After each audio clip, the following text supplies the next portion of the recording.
গুরুদেব বলছেন, ঠাকুর বলছেন, বাঁচতে নরের যা যা লাগে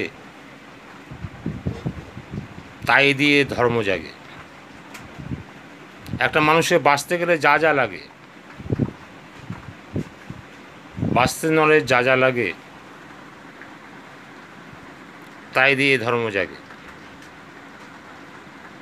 বাঁচতে গেলে যা যা লাগে, যা যা আপনার দরকার, সেগুলোই ধর্ম। সেগুলোকে রক্ষণাবেক্ষণ করা, আনা, নেওয়া দেওয়া, বাঁচতে নরের যা যা লাগে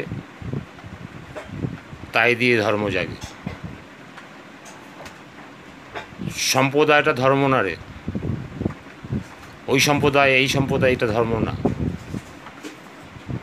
বাঁচতে নরের যা যা লাগে তাই দিয়ে ধর্ম জাগে।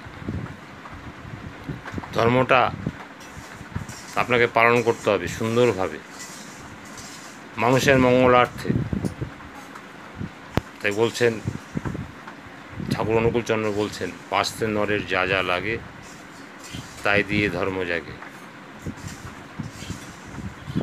এটা মাথায় রেখে চলুন, দেখবেন ধর্মটা কি সুন্দর আপনি পালন করে ফেলেছেন।